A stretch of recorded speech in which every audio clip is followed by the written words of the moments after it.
Les élèves des deuxième année baccalauréat, bienvenue à cette nouvelle vidéo consacrée à la correction d'un exercice ou bien des exercices concernant le chapitre des pôles RC. Nous allons tout d'abord commencer par l'exercice numéro 1. Donc, à l'aide d'un générateur électrique G et d'un commutateur K, donc le commutateur ici on peut l'appeler aussi l'interrupteur double, de deux résistors ou bien de deux conducteurs ohmiques de résistance R1 et R2, comme vous voyez ici dans la figure, et d'un condensateur de capacité C réglable initialement déchargé. Donc le condensateur inséré ici dans le circuit initialement déchargé. On réalise le circuit électrique représenté sur la figure 1. Première question, petit a, le circuit électrique de la figure 1 permet l'étude de deux phénomènes en rapport avec le condensateur. Nommer ces phénomènes et schématiser les mailles correspondantes. Petit b, reproduire le schéma des circuits de la figure 1 et faire le branchement à un oscilloscope permettant de voir pendant la charge la tension UC au banc des condensateurs. Petit 2, à un instant de date t égale à 0, on bascule K sur la position 1. La variation de tension ici en fonction du temps est donnée par la courbe de la figure 2. La tension au banc des condensateurs s'y crée ici égale K fois T. Donc à l'instant t égale 0, donc on met l'interrupteur sur la position 1. Alors qu'est-ce qui se passe?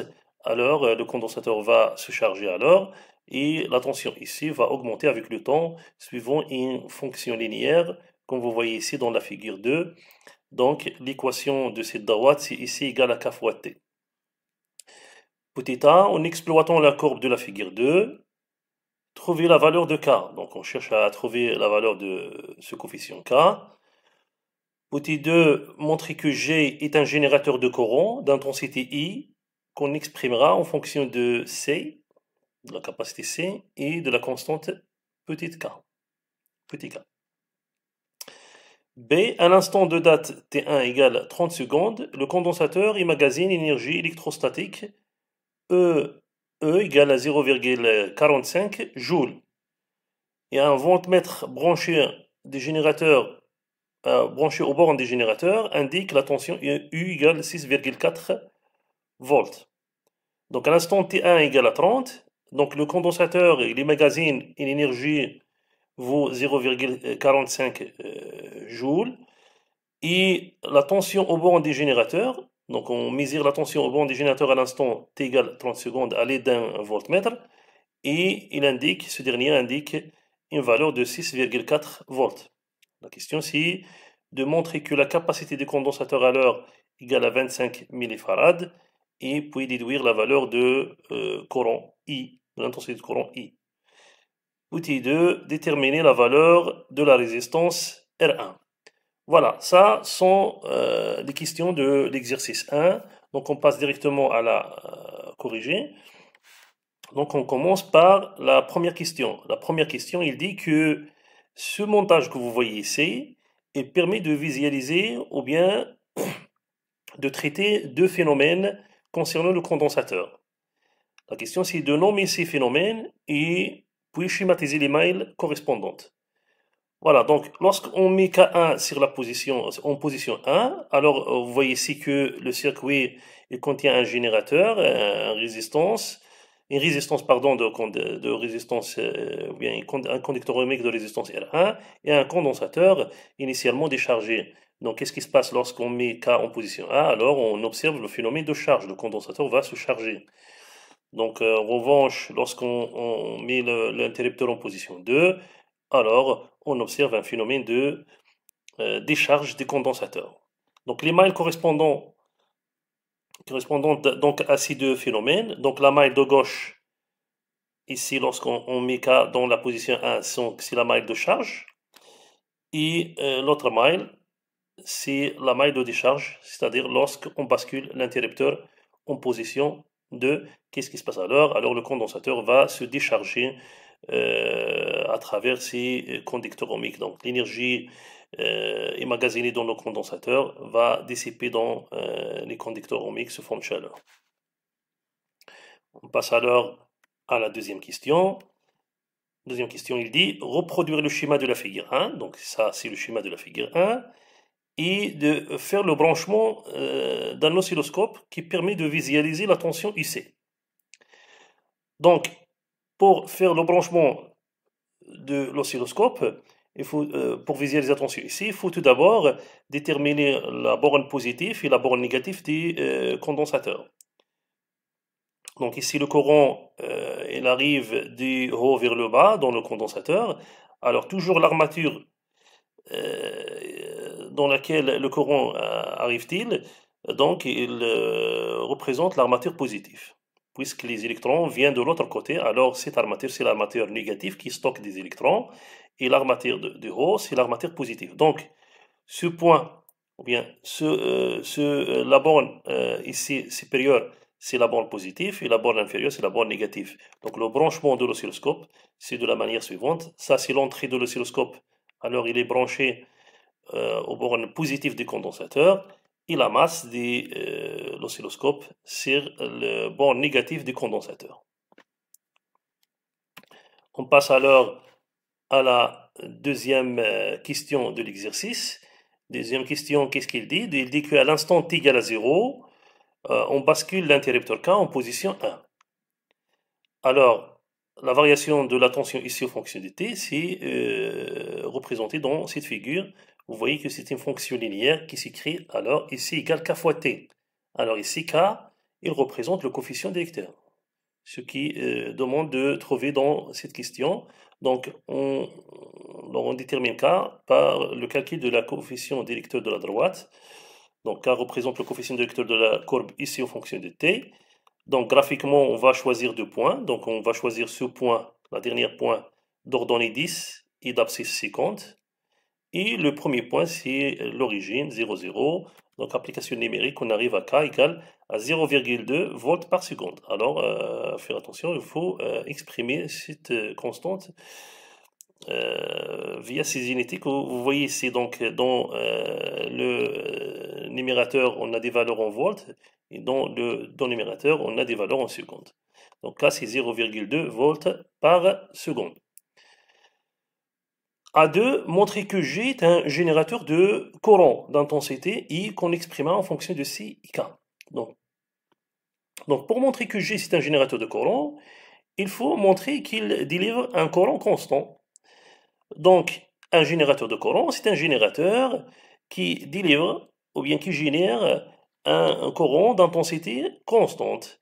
Donc pour la démontrer, il faut alors démontrer que l'intensité de courant qui circule dans le circuit donc est constante.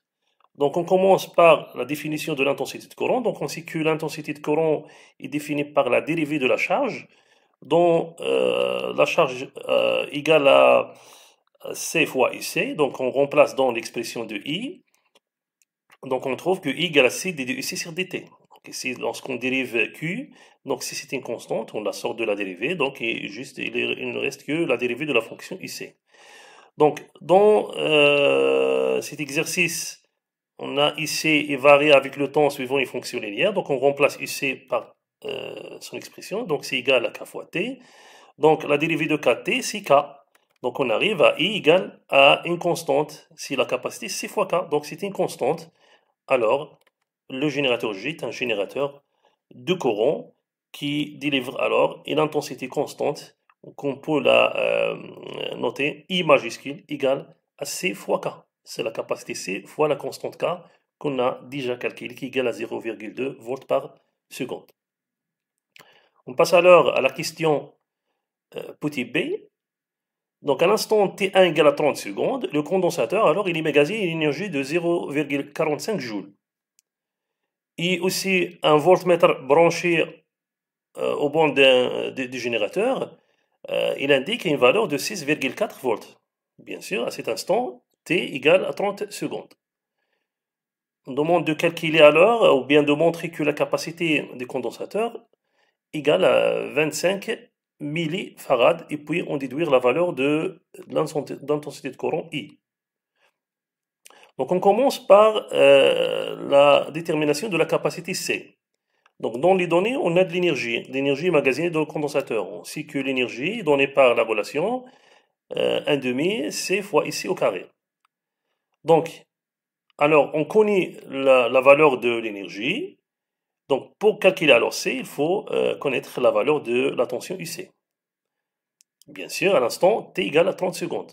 Donc d'après les questions précédentes, on sait que C est lié avec le temps suivant une fonction linéaire qui égale à k fois t. Donc on a déjà calculé k qui égale à 0,2.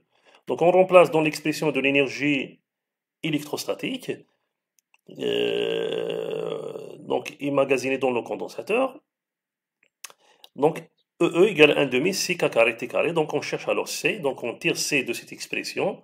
On trouve que C égale 2 fois l'énergie électrique k carré t carré. Donc il ne reste que de faire de l'application numérique. Alors l'énergie, on la remplace par 0,45, bien sûr à l'instant 30 secondes, c'est-à-dire on remplace t alors 30 secondes, fois la valeur de k au carré qui égale à 0,2 au carré. Donc il nous donne alors C égale 0,025 farad, c'est-à-dire 25 millifarad. Donc, puisqu'on a déterminé C, alors c'est plus simple maintenant de trouver I, puisqu'on a déjà trouvé une relation entre C et le courant. Donc l'intensité de courant égale alors C fois K. Donc application numérique.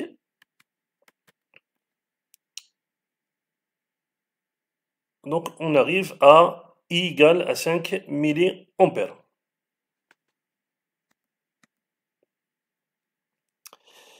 Maintenant, on passe à la dernière question, c'est de déterminer la valeur de la résistance R1.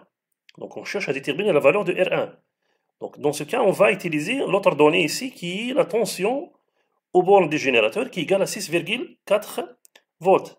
Donc on a déjà intercalé un voltmètre qui mesure cette tension qui égale 6,4 volts. À l'instant t égale 30 secondes. Donc la tension mesurée alors, c'est la tension aux bornes du générateur. Donc comme vous voyez ici, d'après la loi d'Email, que la tension au banc des générateurs, c'est la somme des tensions des récepteurs. C'est-à-dire, c'est la tension au banc des condensateurs plus la tension au bornes des résistors. Donc, pour calculer alors la résistance R1, il faut calculer la tension U1.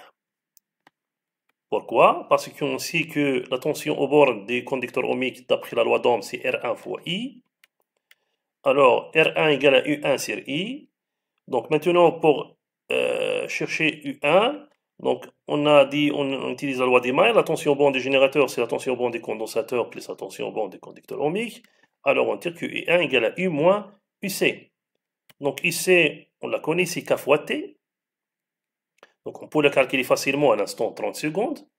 Donc, application numérique, U1 alors égale à 6,4, c'est la tension U au banc du générateur, moins K fois T, c'est 0,2 fois 30, donc on arrive à 0,4 volts. D'où on remplace alors dans cette expression, on arrive à 0,4 sur 0,005 qui est l'intensité de courant en ampères. Donc, application numérique, on trouve que R1 égale à 80 ohms.